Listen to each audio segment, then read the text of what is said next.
October and so today 7th of October and हम बात करेंगे आज के मार्केट के बारे में कि क्यों आज के मार्केट में हमें इतनी ज्यादा गिरावट देखने मिली।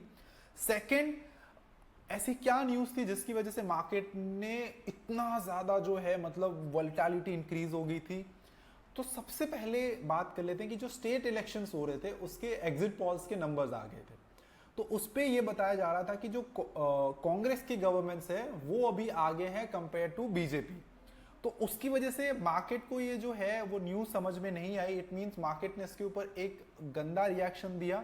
तो दैट्स वाई जो थी आज की मार्केट में इतनी बड़ी हमें फ्री फॉल जो है वो देखने मिला। बिकॉज कहीं ना कहीं जो FIIs हैं वो सपोर्ट करते हैं बीजेपी की सरकार को, उसी की सरकार की। बिकॉज जो जितना कैंपेन होता है, जितना रिलेशन बिल्ड करता है, वही सारी चीजें ट्रस्ट करके वो इंडिया में इन्वेस्ट करते हैं। अब लेट्स से सरकार चेंज हो जाती है तो होगा ये कि जो पॉलिसीज बीजेपी ने साइन करी होगी या लेट्स से जो कॉन्ट्रैक्ट साइन करे होंगे या जो भी सारी चीजें रनिंग है वो सारी बंद हो जाएगी और जो न्यू गवर्नमेंट जो न्यू पॉलिसी लेके आएगी वो सारी करनी पड़ेगी। तो वो तो खैर तब होता है कि जब पूरी गवर्नमेंट चेंज हो जाए। But right now state election की वजह से जो है वो आज के मार्केट में हमें गिरावट जो है मोटा मोटी देखने मिली। अब जम्मू कश्मीर एंड हरियाणा में स्टेट इलेक्शन हो रहा था और जो एग्जिट पोल्स के नंबर आए that is in favour of Congress. अब निफ्टी की अगर बात करो तो मोर देन 1% से ज्यादा जो है हमें गिरावट देखने मिली। बैंक निफ्टी की अगर बात करें तो 1.91%। एंड अगर लेट्स से मिड कैप की बात करें, स्मॉल कैप की बात करें तो दोनों में 2% से ज्यादा की हमें जो है वो गिरावट देखने मिली। अब ये क्यों हुआ? देखो, सबसे पहले आप ये समझो कि मिड कैप ने ऑलरेडी 20% से ज्यादा का रिटर्न 2024 में दे दिया है।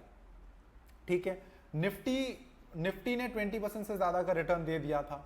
अब आप एक चीज समझो कि कोई भी इंडेक्स एक साल में 50% नहीं चल सकता, एक साल में 100% नहीं चल सकता। तो उसकी एवरेज प्राइसेस मैच करने के लिए उसको वापस नीचे आना होता है। बिकॉज फिर अगले साल में भी तो वो रूफ रहना चाहिए। अगर कोई इंडेक्स एक साल में नहीं चलता तो वो फिर अगले साल में चलेगा। लाइक बैंक निफ्टी ने इस साल नहीं चला है तो वो अगले साल या इस जो अभी मंथ्स एंड है वहां पे बैंक निफ्टी जो है वो अच्छा परफॉर्म करेगा। बट अभी वीक परफॉर्म कर रहा है तो इसीलिए वहां से ज्यादा जो है वहां से पैसे निकल रहे हैं। बिकॉज अभी जो इंडिया की वैल्यूएशन है वो इंक्रीज हो गई है एंड पैसे वहां से दूसरे मार्केट में शिफ्ट हो रहे हैं। एंड उसी टाइम के ऊपर हमारे यहाँ पे बैड न्यूज भी आ रही है। अब बात कर लेते हैं कि DIIs ने क्या करा था और FIIs ने क्या करा। देखो, DIIs ने 26 सितंबर की अगर मैं बात करूं, मतलब तब से लेके मैं बात करूं तो करीबन 2400 करोड़ की बाइंग करी, फिर 6800 करोड़ की बाइंग करी, फिर 6000 करोड़ की वापस बाइंग करी, फिर 4000 करोड़ की बाइंग करी, फिर लेट्स से 12,000 करोड़ की बाइंग करी और फिर लास्ट में जो फ्राइडे था उस टाइम पे 8,000 करोड़ की DIIs ने बाइंग करी। उसके सामने FIIs ने 1200 करोड़ सेल किया, फिर उसके बाद 9,000 करोड़, उसके बाद 5,000 करोड़, उसके बाद 15,000 करोड़, उसके बाद फिर से 9,000। तो टोटल FIIs ने 40,000 करोड़ की कैश मार्केट में बिकवाली करी। इट मींस कंपेयर इट्स मोटा मोटी 5 बिलियन। एंड DIIs ने टोटल जो वो 33,000 करोड़ की बाइंग करी, मोटा मोटी जो हो जाते हैं 4 बिलियन समथिंग। अब अगर आप देखोगे तो ये जो फॉल आया है यहां पे हम एक बार फॉल को देख लेते हैं। लेट्स से आप बैंक निफ्टी की बात करें तो बैंक निफ्टी अपने ऑल टाइम हाई से कितना गिरा, ये ऑल टाइम हाई और वहां से जो है ये भी 7% की गिरावट बैंक निफ्टी में है। और अगर हम निफ्टी की बात करें तो निफ्टी कितना गिरा है अपने ऑल टाइम हाई से, तो निफ्टी में जो है वो अराउंड 6% की गिरावट है। अब आप यहां पे एक चीज समझो कि जो चीज 20% चली है उसमें 6% की नॉर्मल जो गिरावट आना दैट इज पॉसिबल। अब ये बहुत अच्छा टाइम है इंडियन इन्वेस्टर्स के लिए ETF बाय करने का। इसके पीछे मैं क्यों ये बोल रहा हूं, इसके पीछे क्या रीजन है? सी, जब मार्केट में कोई फ्री फॉल आया है, मतलब आप रशिया यूक्रेन की वॉर देख लो, फिर आप देख लो लेट्स से जब 2023 में हजबुल्ला ने अटैक करा था इजराइल के ऊपर, या फिर कोई और न्यूज की वजह से इंडियन मार्केट्स में गिरावट आई थी, तो उसके बाद रिकवरी भी उतनी शार्प आती है। तो हमारी मार्केट इतनी मैच्योर मार्केट और इतनी अच्छी मार्केट है कि हमारे ऊपर इतनी ज्यादा कोई बैड न्यूज नहीं है। But geopolitical news and because पैसे जो वो एक कंट्री से दूसरे कंट्रीज में ट्रांसफर हो रहे हैं, दैट्स वाई हमारे मार्केट में जो है हमें गिरावट देखने मिल रही है। बट 5% मार्केट अगर गिरती है तो उसको कोई बहुत बड़ा क्रैश नहीं बोलते, it's just a trend reversal, कि पहले हमने एक साल पूरा बाइंग साइड का ट्रेंड जो है वो कंटिन्यू करा, अब हम सेलिंग साइड का ट्रेंड भी जो है थोड़ा बहुत टाइम तक कंटिन्यू करेंगे। अभी भी हम 200 डीएमए के नीचे नहीं आ गए, मतलब जो 200 दिन की मूविंग एवरेजेस होती है, इसको बेसिकली हम बड़े टाइम फ्रेम का एक ट्रेंड मान के चलते हैं, अभी भी हम उसके नीचे ट्रेड नहीं कर रहे, तो that is good for our market. अब आज और मैं आपको क्या बताने वाला हूं कि ऐसे कुछ स्टॉक्स या कुछ सेक्टर बताने वाला हूं कि जिसमें ये अपॉर्चुनिटी पे हमें इन्वेस्ट करना चाहिए या इसको फिर देखना चाहिए, अपनी वॉच लिस्ट में रखना चाहिए। अब देखो, आज सुबह सुबह क्या हुआ, ग्लोबल मार्केट्स पॉजिटिव में था, यूएस मार्केट में कोई फर्क नहीं पड़ा, बट जैसे ही हमारे ये एग्जिट पोल्स के नंबर आए ना, उसके बाद हमें निफ्टी में जो और बैंक निफ्टी में थोड़ा बहुत रिएक्शन देखने मिला।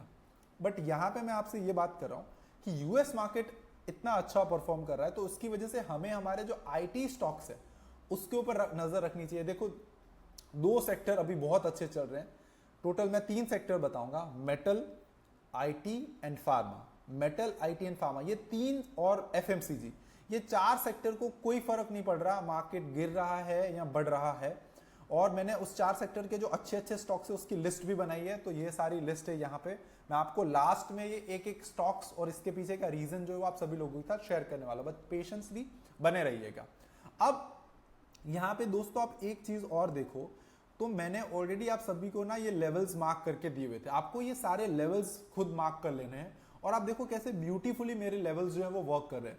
अब मैं ये नहीं बोलूंगा कि मुझे पता ही है कि मार्केट यहां पे ही सस्टेन करेगा, but based on the previous support and resistance मैं ये सारी चीजें मार्क करता हूं। अब आप बोलोगे कि सर कुछ वीडियोस में आप ये बोल रहे हो कि support resistance can't work, so basically मेरा कहने का मतलब यह था कि based on just support resistance you can't trade, you have to, आपको कुछ उसमें एज, कुछ फैक्टर और कुछ मॉडल्स, कुछ स्ट्रैटेजीज जो है वो उसमें डालनी पड़ेगी, बट आप लेवल्स को मार्क कर सकते हो कैसे मार्केट वहां पे सस्टेन कर रहा है, उसकी के आसपास जो है हमें क्लोजिंग देखने मिल रही है।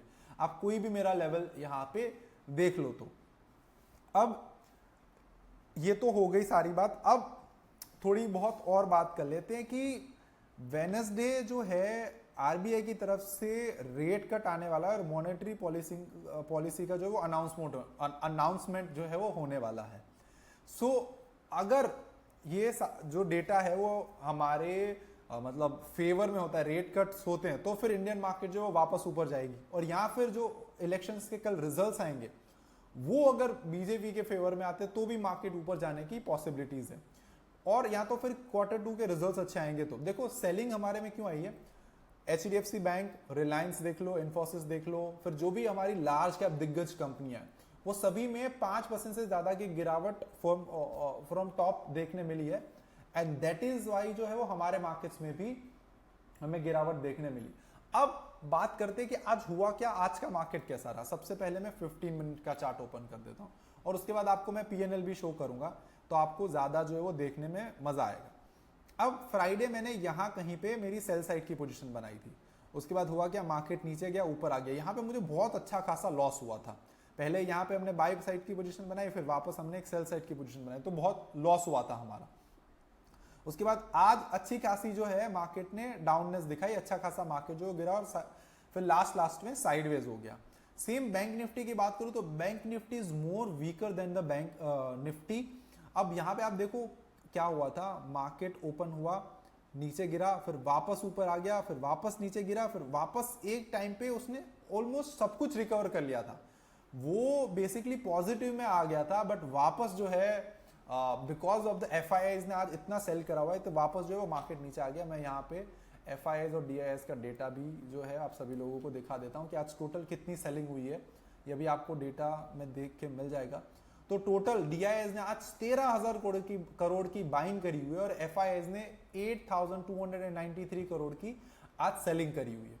तो अब देखो क्या है, मैं बताता हूं कि जो FIIs के नेट लॉन्ग्स थे, बेसिकली हम ये देखते हैं कि FIIs की, जैसे लेट्स से कि 100 करोड़ की बाइंग हुई है, तो उसमें से FIIs ने कितने करोड़ की बाइंग करी है, FIIs की टोटल कितनी पोजीशन है, तो आप वो भी देखोगे ना, तो वो भी अभी बहुत नॉर्मल लेवल के ऊपर आ गई। तो अभी जो सारी पोजीशंस हैं वो मोस्ट ऑफ द जो है वो सारी DIIs की है। तो DIIs जो है वो मार्केट को बचा रहे हैं। एंड एक और बैड न्यूज हो सकती है कि अगर पिछले लेट्स से 1 और 2 मंथ में म्यूचुअल फंड्स में पैसे आने कम हो जाते हैं या हमारे मार्केट से जो है वो पैसे निकलना स्टार्ट होते हैं, तो फिर मार्केट में एक और डाउननेस जो है हमें देखने मिल सकती है। अब आज के मार्केट में ये हुआ। अब मोस्ट ऑफ द लोग मुझे बोलते हैं कि सर आप थोड़ा डिटेल में समझाओ कि ये सारी चीजें क्यों हो रही है, इसके पीछे का रीजन क्या। तो देखो, जिस तरीके से मैं ट्रेड करता हूं, it's a based on the strategy. मैं कोई ये नहीं देखता कि ये ग्रीन कैंडल बन रही है, ये रेड कैंडल बन रही है। यहाँ पे आप देखो, ये तो मैंने आपको ऑलरेडी समझाया। अच्छा, मेरा अकाउंट लॉग आउट हो गया, मैं लॉग इन कर लेता हूँ आप सभी लोगों के साथ। तो बेसिकली यस, तो हम लॉग इन हो गए as fast as we can. तो यहाँ पे बेसिकली एक टाइम पे क्या हुआ था कि गलती से जो इस पे पोजीशन बुक हो गई थी एंड उसके बाद हमने री एंटर नहीं करा था, तो इस पे भी हमें अच्छा खासा लॉस हुआ, अराउंड 75,000 वी मिस्ड इट, क्योंकि हमने जहां पे मतलब हमारी गलती से जहां पे एग्जिट हो गया था उसके बाद और 600-700 पॉइंट मार्केट ने फॉल दिया था, and that is a loss for us, but that's completely okay and that's completely fine for us. But यहाँ पे आप एक चीज समझो, जो गेम है अब क्या है कि this is a good time to invest in Indian stock market. अब यहां पे आप जो है वो ETF खरीद सकते हो निफ्टी के, बिकॉज अब दो चीज सोचो, यहां से मार्केट जो वो 20,000 जाने की ज्यादा पॉसिबिलिटीज है या यहां से मार्केट 30,000 जाने की ज्यादा पॉसिबिलिटीज है। तो आई वुड लाइक टू से 30,000 जाने की ज्यादा पॉसिबिलिटीज है। इसके पीछे का रीजन क्या है? हमारे ऊपर क्या सबसे बड़ी बैड न्यूज है? कोई नहीं। क्या कुछ इंडिया में कुछ रिसेशन आ गए? नहीं। क्या हमारे कुछ नंबर्स खराब हो गए? नहीं। जस्ट बिकॉज कि FII सेल कर रहे हैं, और FIIs भी इसीलिए सेल कर रहे हैं बिकॉज हमारे मार्केट्स के वैल्यूएशन ज्यादा बढ़ गया। हाँ, ऑब्वियसली अगर हम अच्छा परफॉर्मेंस करेंगे, हम जो है हमारे नंबर्स अच्छे आएंगे, हमारी GDP के नंबर्स अच्छे आएंगे एंड हम ग्रोथ करेंगे, तो ऑब्वियसली हमारी वैल्यूएशन जो है वो हाई प्राइस, मतलब हमारे जो स्टॉक्स है वो हाई प्राइस के ऊपर ही मिलने वाले। तो जो FIIs जा रहे हैं वो आज नहीं तो कल वापस आएंगे और हाई वैल्यूएशन के ऊपर खरीदेंगे, because they are not the investor, they are basically a momentum catcher और दे आर ट्रेडर। अब ये सारी बातें तो हो गई। अब मैं आज ना आपको थोड़ी बहुत सिस्टमैटिक ट्रेडिंग का भी ज्ञान देता हूं कि बेसिकली सिस्टमैटिक ट्रेडिंग होता क्या है। मैं आपको सुपर ट्रेंड ऐड कर देता हूं। अब लेट्स से कि हम सिस्टमैटिक ट्रेडिंग का सिंपल मतलब क्या हुआ। हम इस पे सिंपल क्या करते हैं, लेट्स से कि हमने एक सिस्टम बनाया कि जब भी सुपर ट्रेंड जो है वो रेड हो जाता है हम सेल कर देंगे, और लेट्स से जब भी सुपर ट्रेंड ग्रीन हो जाता है तब हम बाय कर लेंगे। तो हम अब अपना दिमाग नहीं लगाएंगे कि कब सेल करना है कब बाय करना है, हम बेसिकली चलेंगे सुपर ट्रेंड के हिसाब से कि सुपर ट्रेंड ग्रीन हो गया तो हमने यहाँ पे मार्केट प्राइस के ऊपर बाय कर लिया, सुपर ट्रेंड रेड हो गया तो हमने यहाँ पे सेल कर दिया। अब लेट्स से कि मैं आपको अभी स्टॉप एंड रिवर्स का एडवांस कॉन्सेप्ट नहीं सिखाता, बट अभी मैं आपको एक स्टॉप लॉस सिखा देता हूँ कि लेट्स से आपने यहाँ पे बाय किया तो आपने यहाँ का स्टॉप लॉस रख दिया, एंड सेम टाइम पे जब ये सेम टाइम पे जब सुपर ट्रेंड चेंज हो जाता है तब आप यहाँ पे सेल कर दोगे, और यहाँ का वापस जो है उसका जो मी जैसे उसका ऐसे शेप बनता है वहां पे आप वापस जो है वो स्टॉप लॉस रख दोगे, राइट। बेसिकली अब यहाँ पे आप बाय करोगे तो ये आपका स्टॉप लॉस हो जाएगा, फिर आप धीरे धीरे धीरे इसको ट्रेल करते जाओगे, फिर यहाँ पे वापस सेल कर दोगे तो ये आपका स्टॉप लॉस बन जाएगा, यहाँ पे आपकी समथिंग अराउंड एंट्री बन जाएगी। तो सिस्टमैटिक ट्रेडिंग का सिंपल मतलब ये होता है कि आप एक इंडिकेटर बेस्ड या कोई भी रूल के ऊपर एक स्ट्रैटेजी बनाओ और उसी स्ट्रैटेजी को आप फिर फॉलो करते रहो। उस पर फिर अपना दिमाग मत चलाओ कि ग्रीन कैंडल बन गई या बुलिश एंगल फिन बन गई या मारू बोजू बन गया, हैमर बन गई तो अब हम ये करेंगे, कोई आपका दिमाग नहीं चलेगा। आप सिर्फ और सिर्फ अपनी स्ट्रैटेजी को जो है एवरी डे पे फॉलो करोगे। इट्स लाइक दिस कि लेट्स से आपको हाँ, इट्स लाइक दिस कि लेट्स से आपको 10 kg वेट लॉस करना है। अब आप ऐसे दिमाग लगाओगे, सोचोगे कि मैं 10 kg कैसे वेट लॉस कर सकता हूं, तो नहीं होगा।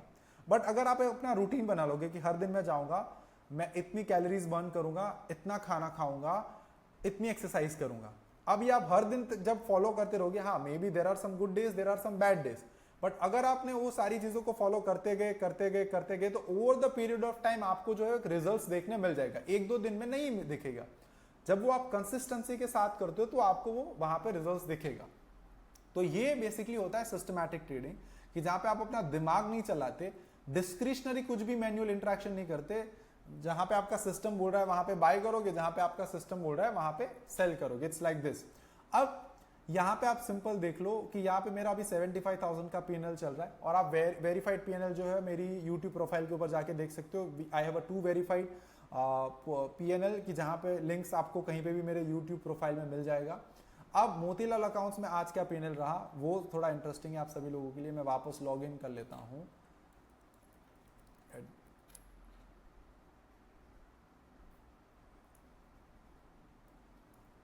सो ये लॉगिन हो गया है और आज हमारा पीएनएल रहा, मतलब आज इतनी ज्यादा ऊपर नीचे पीएनएल हुआ कि आप मतलब कोई भी ट्रेडर जो है वो इमोशनल हो जाता है इस पे। अब यहाँ पे आप देखो निफ्टी की मेरी टोटल चल रही है 3000 क्वांटिटी, बैंक निफ्टी की चल रही है 975,000। पहले क्या हुआ, ओपनिंग हुआ 2 लाख रुपए का पीएनएल था, वहां से सीधा 15 लाख पे गया, 15 लाख रुपीज से वापस आया 5 लाख रुपए के ऊपर, 5 लाख से वापस 3 लाख रुपए के ऊपर गया, फिर वापस वहां से 15 लाख रुपए के ऊपर आया, फिर वापस वहां से 13 लाख रुपए के ऊपर आया, and then it's close at around मतलब 14,45,000। एंड ऑप्शंस की बात करें तो ऑप्शंस में तो मतलब इतना लॉस हुआ है कि पूछो मत, टोटल 2.5 लाख से ज्यादा का लॉस हो गया। एक टाइम पे सिर्फ स्टार्टिंग में 15,000 प्लस दिखाए थे, उसके बाद बैंक एक्स भी गिर रहा था, गिरते ही जा रहा था, और उसके साथ मिड कैप के गिरते जा रहा, तो उसमें हमारा जो है अराउंड 2.5-3 लाख रुपए का लॉस हो गया। तो ये टोटल बेसिकली आज का पीएनएल है। एंड अगर आप किसी, अब हाँ एक मेन इंपॉर्टेंट बात, आपको स्टॉक्स के ऊपर वो चाहिए था कि स्टॉक्स थोड़े से बताओ, तो अब मैं आपको स्टॉक्स बता देता हूं, उसके बाद फिर निफ्टी बैंक निफ्टी के इंपॉर्टेंट लेवल्स के बारे में बात करूंगा। तो फर्स्ट मैं डेली टाइम फ्रेम में चला जाता हूं। तो देखो मुझे महिंद्रा एंड महिंद्रा स्टॉक्स जो है वो अच्छा लग रहा है, राइट। एंड यहाँ पे आप सिंपल एक चीज देखो, मैं थोड़ा बहुत आज आपके लिए टेक्निकल एनालिसिस कर देता हूं ताकि आपको समझ में आ जाए। अब हुआ क्या था कि यहाँ पे स्टॉक बेसिकली इसने ब्रेकआउट दिया था। अब यहाँ पे ब्रेकआउट के बाद निफ्टी जो है वो इतना ज्यादा गिर गया, बट ये इतना गिरा नहीं था, वापस उसने बाउंस बैक किया अपने लेवल के आसपास। तो मैं क्या देख रहा हूं कि मार्केट गिर रहा है, उसके सामने कितने स्टॉक्स ऐसे हैं जिसमें स्ट्रेंथ अभी भी है, जिसमें अभी भी बाइंग हो रही है, जिसमें अभी भी वॉल्यूम्स आ रही है, जिसमें अभी भी डिलीवरी जो है वो आ रही है, और जो बाउंस बैक कर रहा है और अभी भी पॉजिटिव में है। तो first pick is Mahindra and Mahindra. इसको मैं बताता हूं कि इसको मैं कहां पे बाय करूंगा। अराउंड 3100 का जब लेवल क्रॉस होगा तो वहां पे मैं अपनी बाय साइड की एक पोजीशन बनाऊंगा with a stop loss of 2983, and इसमें मेरा टारगेट रहने वाला है 3300 का। फर्स्ट मेरा पिक ये है, इसको आप वॉच लिस्ट में रखना, देखना और समझना कि मैंने इस पे और क्या चीजें देखी थी। सेकंड है कॉलपाल। अब इसका आपको ऑलरेडी पता ही है, मार्केट से बहुत ज्यादा गिर गया, इस पे इतना ज्यादा कुछ गिरावट देखने नहीं मिली। सेम ये अपने ब्रेकआउट लेवल के पास आके अभी वापस ट्रेड कर रहा है, तो इस स्टॉक को भी आप अपनी वॉच लिस्ट में रख सकते हो। इसमें और एक और चीज देखने की, स्टॉक्स के फंडामेंटल्स भी अच्छे होने चाहिए। सेम टाइम पे भारतीय एयरटेल की अगर आप बात करें तो भारतीय एयरटेल को अभी मतलब आप एक टाइम के लिए रिमूव कर सकते हो, तो मैं इसको थोड़ा हटा देता हूं क्योंकि इस पे इतनी ज्यादा गिरावट नहीं देखने मिली, मैंने सिलेक्ट कर लिया, but still it's okay. ITC की बात कर लेते। आईटीसी भी जो है एक अच्छे लेवल के आसपास जो है मैं ट्रेड करता हुआ दिखता आ रहा है, आज भी वो 1% से ज्यादा अप था। एयू स्मॉल फाइनेंस बैंक, इसके नंबर्स बहुत अच्छे आए हैं, वापस लेट्स से इसने ब्रेकआउट किया, अभी ब्रेकआउट लेवल के ऊपर सस्टेन कर रहा है, इट मींस कंसोलिडेट कर रहा है कि जहां पे बाइंग हो रही है। तो इस पे भी जो है मैं आपको एक बार एनालिसिस करके दिखाता हूं। तो basically this is very good level, and यहाँ पे उसने ब्रेकआउट दिया था, उसके बाद वापस यहाँ पे वापस सस्टेन कर रहा है।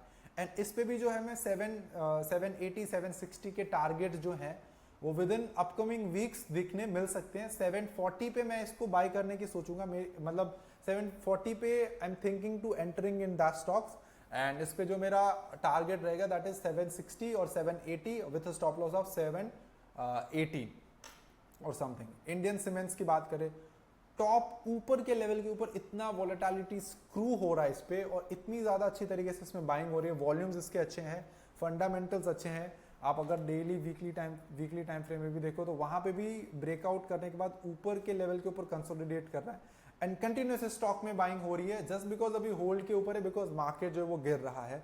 तो इसको भी आपको अपनी वॉच लिस्ट में रखना है। वीएडीएल की बात करें तो वीएडीएल दो दिन के जब ब्रेकआउट उसने दिया था, ऊपर सस्टेन किया, वापस अभी वो नीचे नहीं आ रहा, अभी भी इसमें बाइंग हो रही है। तो आपको आईटी के स्टॉक्स नजर में रखने हैं। अगर आप HCL टेक की बात करो तो HCL टेक कंसोलिडेट कर रहा है, नहीं गिर रहा है। डीबीस लैबोरेटरी, राइट, इसका अगर आप देख सकते हो। फिर APL limited, Alkem laboratories, Lupin को अभी आप थोड़े दिनों के लिए अवॉइड करना, इस पे कुछ बेसिकली इसकी फैक्ट्री में अभी कुछ प्रॉब्लम चल रही है तो गवर्नमेंट ने कुछ सैंक्शंस लगाए इसके ऊपर, तो जब तक वो रिलीफ नहीं होते तब तक इस स्टॉक्स में हमें एंटर नहीं करना चाहिए, राइट। उसके बाद टेक महिंद्रा, तो जो भी स्टॉक देखो मैं क्या देखता हूँ, एक तो मार्केट डाउन है, उस टाइम पे भी कौन कौन से स्टॉक्स जो है वो प्लस में है। सेकेंड, वो अपने टॉप के लेवल के पास कंसोलिडेट कर रहे हैं कि नहीं कर रहे। कंसोलिडेशन का सिंपल मतलब ये होता है कि या तो वहां पे बायर्स एंटर कर रहे हैं और जो एमेच्योर प्लेयर्स हैं वो निकल रहे हैं। सेम टाइम पे मैं वॉल्यूम्स भी देखता हूँ और सेम टाइम पे ये भी देखता हूँ कि इसके फंडामेंटल्स कैसे हैं, इसकी सेल्स कैसी है, प्रॉफिट ग्रोथ कैसा है, इसके मार्जिन कैसे हैं, कैश फ्लोस कितना है, और उसी के साथ साथ ये प्रीवियस टाइम में कैसा चला हुआ है, राइट। तो ये भी सारी, अब कोफोर्स देख लो, इन्फोसिस देख लो, टोरेंट फार्मा देख लो, और अब निफ्टी और बैंक निफ्टी की बात कर ले, तो ये सारे स्टॉक्स जो है आपको आपकी वॉच लिस्ट में रखने हैं। एंड इस पे आप डिसाइड करो कि कहां पे क्या लेवल बन रहा है, किस लेवल को ब्रेक करने के बाद ऊपर जाएगा, किस लेवल को ब्रेक करने के बाद नीचे जाएगा। बिकॉज हर कुछ अगर मैं बताने लगा तो फिर आप कुछ सीखोगे नहीं। अब मोस्ट प्रोबेबली अगर यूएस मार्केट आज ठीक ठाक नहीं रहा, अब जबकि देख लेते हैं कि यूएस मार्केट अभी क्या कर रहा है, तो यूएस मार्केट अगर आप देखोगे तो निके अभी 1.8% प्लस है, यूएस मार्केट ऑलमोस्ट डाउन है। तो अगर यूएस मार्केट आज ठीक नहीं रहा तो मे बी हमें एक थोड़ा बहुत गैप डाउन जो वो देखने मिल सकता है। एंड उसके बाद हाई चांसेस की मार्केट जो है वो कल के दिन कंसोलिडेट करेगा, बिकॉज कभी भी ये नहीं हो सकता कि लगातार 7-8 दिन तक गिरावट आए। तो अब थोड़ा बहुत मार्केट में जो वो कंसोलिडेशन देखने मिल जाएगा। पर्टिकुलरली आप अगर निफ्टी की बात करो तो निफ्टी और बैंक निफ्टी दोनों में वीकनेस है थोड़ी सी। हमें जो है ये लेवल्स हमारे पास है, नेक्स्ट लेवल अगर ये ब्रेक हो जाता है और बड़ा गैप डाउन हो जाए, कंटिन्यू करता है, तो हमें 49,670 के जो लेवल्स है वो देखने मिल सकते हैं। सेम अगर निफ्टी की बात करें तो निफ्टी में भी हमें 24,406 के लेवल्स जो है वो नीचे की साइड देखने मिल सकते हैं, एंड 25,070 के लेवल्स ऊपर की साइड देखने मिल सकते हैं। सेम टाइम पे बैंक निफ्टी में भी हमें 51,700 के लेवल ऊपर की साइड में देखने मिल सकते हैं। अब यहां पे हमें बेसिकली क्या अप्रोच रखना है, यहां पे बेसिकली अप्रोच इस तरीके से होना चाहिए कि अगर आप इन्वेस्टर्स हो तो this is a good opportunity for you. अगर आप एक इंट्राडे ट्रेडर हो तो फिर आपको क्या करना है यहाँ पे कि जो आपकी पोजीशंस होनी चाहिए वो most of the time sell on rise पे होनी चाहिए। और अगर आप एक पोजिशनल ट्रेडर हो तो आपको अभी लॉन्ग्स जो है वो कैरी नहीं करने चाहिए, बिकॉज वो एक तुक्का होगा कि मार्केट बढ़ा तो बढ़ गया वरना फिर गिर जाएगा। तो always ride the trend. And यहाँ पे एक और चीज है कि आप अपनी कोई एक सिस्टम बनाओ, कोई रूल्स बनाओ, और इसके बारे में अगर ज्यादा जानना तो कमेंट सेक्शन में जरूर बताना। एंड प्लीज प्लीज प्लीज बताना कि आपको मेरे वीडियोस कैसे लग रहे हैं, आपको लंबे वीडियोस अच्छे लगते हैं या छोटे वीडियोस अच्छे लगते हैं। Tell me on the comments, and thank you so much for watching. Thank you so much for learning. Till then, keep learning, keep making more money, and I'll see you there on the another video. Thank you so much. Bye bye.